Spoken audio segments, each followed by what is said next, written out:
Decoded, The Science Behind Why We Buy by Phil Barden. Ever seen an ad so weird it haunted you for days? Picture this, it's 2007 and Cadbury drops the strangest chocolate commercial anyone's ever seen. Forget happy families munching on candy bars. Instead, you're watching a gorilla, just sitting there, looking contemplative. Then Phil Collins' famous drum intro starts building. The tension mounts, the beat drops, and suddenly this gorilla is absolutely shredding a drum solo with the passion of a rock god. 90 seconds of pure, glorious weirdness. Then, boom, Cadbury logo, tagline, a glass and a half full of joy. People lost their minds. The ad went viral before going viral was even a thing. Cadbury's flat sales jumped nearly 10% overnight. Everyone from boardrooms to living rooms was talking about that drumming gorilla. Naturally, Cadbury wanted an encore. Same brilliant team, same director, same budget, same strategy. This time, airport trucks racing to a Queen soundtrack on a runway. Flashy, fun, and crickets. Total flop. But why? Same ingredients, completely different results. Why did one ad capture millions of hearts while the other vanished without a trace? This mystery cost businesses billions every year. It's exactly this puzzle that haunted Phil Barden, a veteran marketer who spent 25 years at companies like Unilever, Diageo, and T-Mobile. After decades at the top, he had a troubling realization. Everything he thought he knew about why people buy things was either wrong or seriously incomplete. The marketing world was working from an outdated playbook, one that assumed customers are rational calculators who weigh pros and cons before making logical choices. But Barden's experience kept whispering something different. The real world was stranger, messier, and way more fascinating than that neat little story. That's where Decoded comes in. This isn't some marketing guru's opinions dressed up as wisdom. It's built on solid ground: neuroscience, behavioral economics, and psychology. Barden didn't just write a book.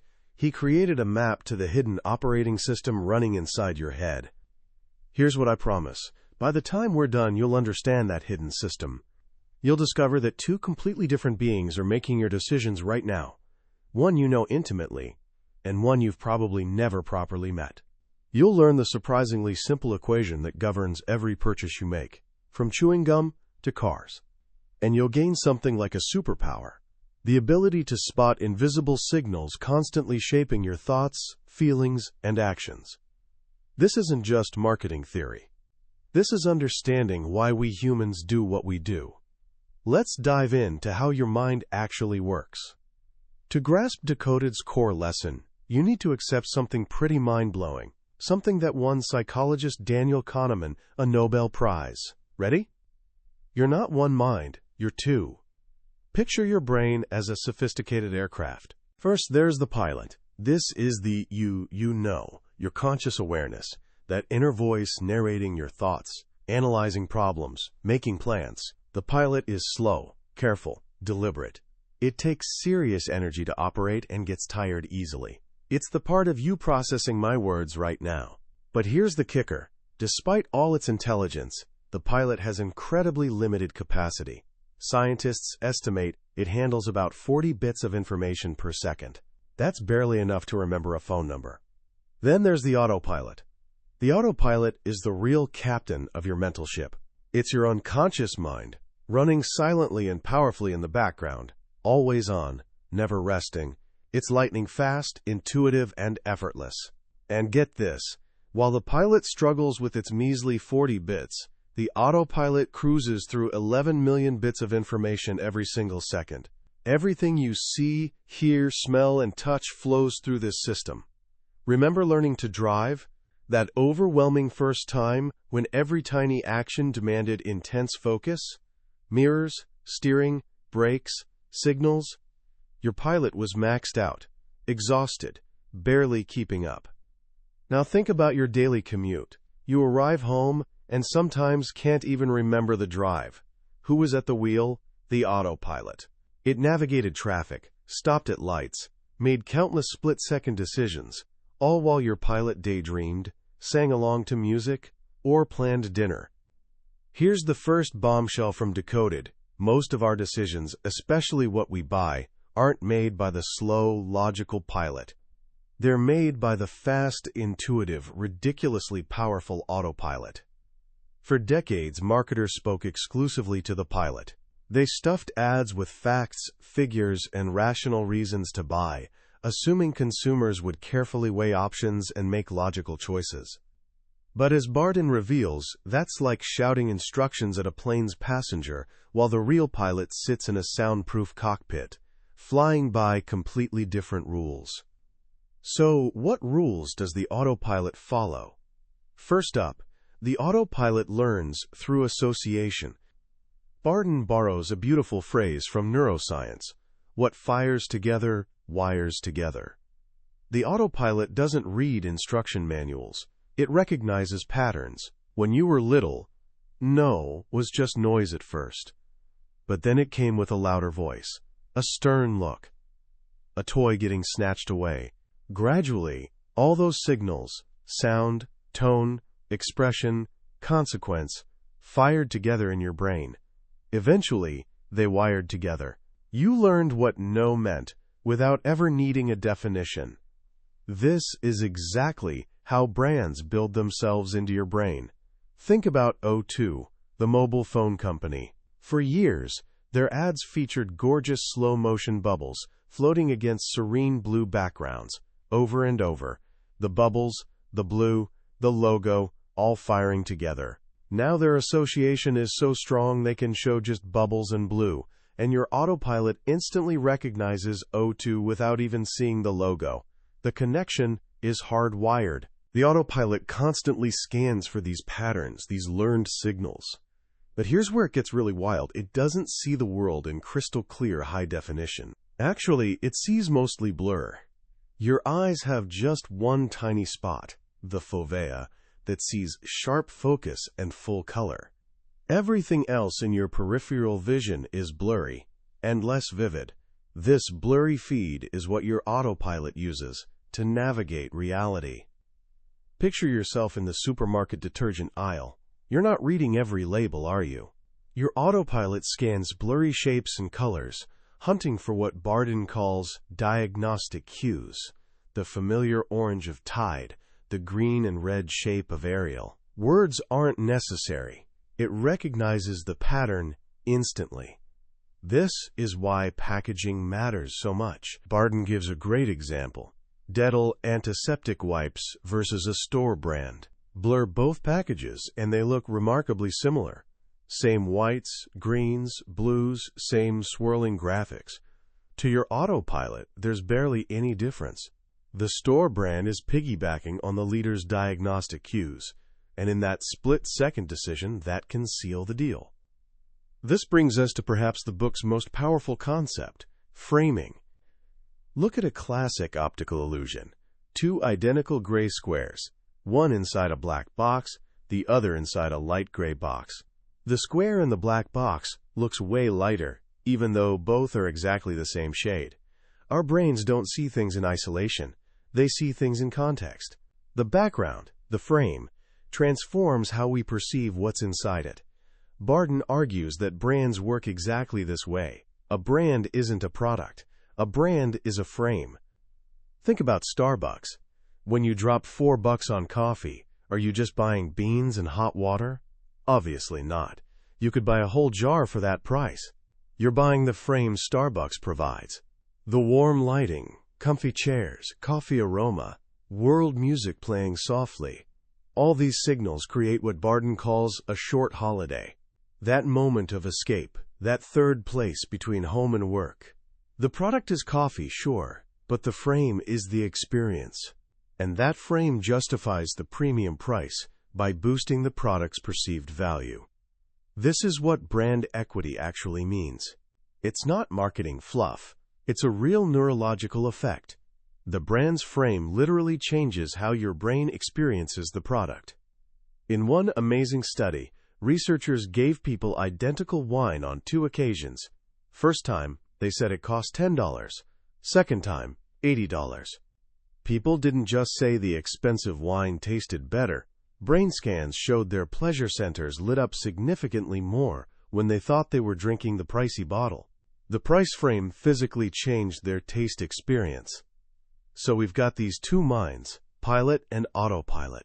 The autopilot learns through association, sees in blur, and responds powerfully to frames. But how does this all come together at that crucial moment when you actually decide to buy something? Barden calls this the moment of truth. He boils it down to one elegant equation based on groundbreaking neuroscience. Researcher Brian Knudsen put people in brain scanners and showed them products they might want, like chocolate. When people saw the product, their reward system lit up. That's the "I want this" part of the brain, the reward. Then he showed them the price. A completely different brain area activated, the insula, the part that processes pain. The shocking discovery? To your autopilot, price isn't just a number. Price is literally pain, the pain of giving something up. So every purchase decision is a battle between reward and pain. The final choice comes down to a simple calculation. Net value equals reward minus pain. If expected reward beats perceived pain, you buy. If pain wins, you don't. Every single purchase you make follows this primitive logic. And this is where marketing enters. Marketing's entire job, Barden explains, is managing this equation. There are only two ways to influence a sale: increase perceived reward or decrease perceived pain. Let's see how the masters do it.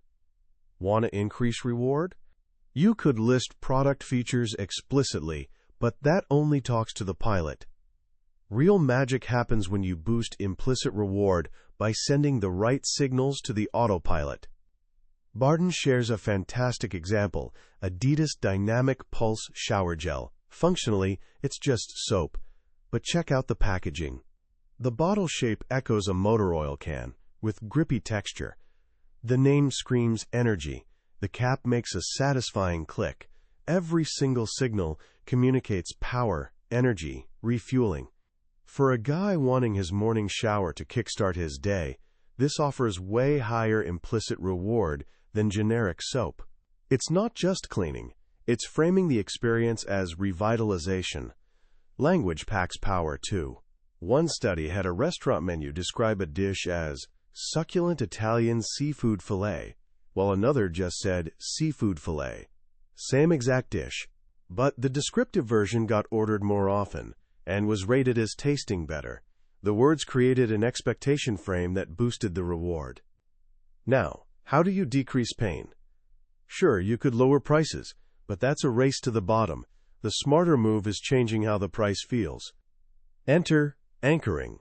When Steve Jobs introduced the iPad, he spent ages hyping its incredible features. Then he asked, what should we price it at?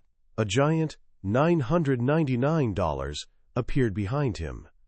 He let that number sink in, anchoring everyone's price expectations high. Then he announced, I'm thrilled to say the iPad starts not at $999, but at just $499. On screen, the $999 got crushed by a falling $499. The crowd went wild. That $499 didn't feel like a cost anymore. It felt like a steal. The pain dropped dramatically thanks to the anchor. But pain isn't only about money. Barden highlights behavioral costs, the effort, time, and friction involved in buying. He tells the legendary story of the $300 million button. A major online retailer was hemorrhaging sales mysteriously. The culprit? Their checkout page forced first-time buyers to register an account before purchasing. Just a simple form, but it was a hurdle, a behavioral cost. People wanted to buy the item, not commit to a relationship. A designer made one tiny change, replaced the register button with continue, and added, you don't need to create an account to make purchases on our site. Boom. Sales jumped 45%. That simple tweak generated an extra $300 million in the first year alone. Same product, same price. They just reduced behavioral pain at the decision moment. We've covered the how our two minds work, how brands frame things, how the net value equation governs choices. But there's a deeper question: why? Why do we want certain things at all? What makes a reward rewarding? This brings us to the final, deepest layer of Decoded, the power of goals. Barden argues that products and brands are simply tools, instruments we hire to do jobs for us. Harvard professor Theodore Levitt famously said, "People don't want to buy a quarter-inch drill. They want a quarter-inch hole." The drill is the product. The hole is the goal. To truly understand buying behavior, you need to understand the job people are trying to get done. He shares a brilliant story from Clayton Christensen, another Harvard professor. A fast food chain wanted to boost milkshake sales. They did typical marketing stuff, asked customers what they wanted. Thicker? More chocolate? Cheaper? They made changes. Nothing happened. Finally, they tried something different. They just watched people buying milkshakes. Turns out, tons of shakes sold early morning to solo customers who got in their cars and drove off. When they interviewed these people, they discovered the real job the milkshake was hired for, making a long, boring commute more interesting. They needed something consumable one-handed, that lasted a while, and kept hunger at bay until lunch. Suddenly, the milkshake's real competition became clear. Not other milkshakes, bagels, bananas, donuts. But bagels were messy while driving. Bananas vanished in 2 minutes. The milkshake? Perfect for the job. Neat, took 20 minutes through a thin straw, filling. The milkshake wasn't just a drink, it was an instrument for achieving a less boring commute. Once they understood this, improving the product became obvious. They made it thicker so it lasted longer. Added tiny fruit chunks for surprise and discovery.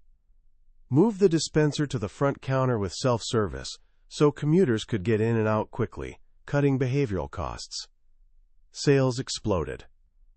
Barden reveals that our goals operate on 2 levels. There are explicit goals, functional, category-level jobs. Detergent's explicit goal, clean clothes. Car's explicit goal, transportation. These are the quarter-inch holes. You need to do this job well just to compete. But real differentiation and deep connection come from implicit goals, deeper psychological and emotional needs we're trying to satisfy. We don't just buy a car for transport. We might buy a Volvo for security, a BMW for excitement, a Mercedes for autonomy and status. These implicit goals are universal, rooted in our evolutionary past. Drawing on neuroscience, Barden identifies 3 core motivational systems he calls the Big Three. Security, our drive for safety, comfort, togetherness, avoiding danger, the feeling of being cared for. Dove's Real Beauty campaign, featuring supportive women, taps into this need for relief and belonging. Autonomy, our drive for power, superiority, achievement, winning, being in control and overcoming obstacles. The Metabo Power Drill ad, showing drills arranged like weapons with the headline, "Concrete needs opponents, not victims." Pure autonomy appeal. Excitement, our drive for discovery, curiosity, creativity, change, breaking free from familiar routines, avoiding boredom. The iPhone's success wasn't just technology, it was the interaction. Flicking, scrolling, tapping weren't just functional. They implicitly connected to play, surprise, entertainment, perfectly serving the excitement goal. The greatest brands masterfully intertwine explicit and implicit. They deliver on functional promises but win hearts and wallets by connecting those promises to deeper psychological goals. Let's circle back to where we started, the Cadbury Gorilla. Why did it work? Because it perfectly translated Cadbury's core goals. Chocolate's explicit goal is enjoyment and taste. But Cadbury's implicit territory has always been about security, comfort, gentle personal indulgence. That glass and a half of creamy milk. The Gorilla ad, with its quiet anticipation followed by an explosion of pure, uninhibited joy, brilliantly captured that exact feeling. Strange? Sure. But it felt deeply right on an implicit level. The truck's ad, however, was all competition, speed, aggression, pure autonomy and adventure territory. Exciting, yes, but it didn't connect with the core goals people hire Cadbury chocolate to achieve. The signals misaligned with the brand's soul. This is Decoded's final, crucial lesson. To build a successful brand or communicate effectively, you must close what Barden calls the implementation gap. Your strategy needs deep understanding of consumers, explicit and implicit goals, and every single execution, packaging, ads, website buttons, must be a credible, tangible signal that brings that goal to life for the autopilot. Signals must be baked in. Take Coors Light beer. Their proposition is refreshment as cold as the Rockies. Great line, but just a claim. What makes it credible? Innovation on the packaging. Mountains on the label literally turn blue when the beer hits perfect cold temperature. The promise becomes tangible. The autopilot doesn't need to trust words. It sees proof. That's marketing at its most powerful. As we wrap up our journey through Decoded, I'm struck by how profoundly this perspective shifts your view of everything. It's like getting special glasses that reveal the hidden architecture of the world around you. The most powerful lesson for me? The humbling realization of how little control our conscious pilot actually has.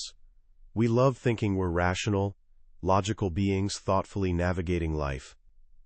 But Barden, backed by solid science, shows we're largely guided by this powerful, intuitive, ancient autopilot. We're not irrational, we just operate on different logic, a neurologic of association, framing, reward, and pain. This isn't cynical at all. Actually, I find it liberating. It explains so much previously baffling behavior. Why do we say we want to save money, then make impulse purchases? Why stick with familiar brands even when newer ones might be better? It's the autopilot, seeking immediate rewards, avoiding loss pain, trusting learned patterns.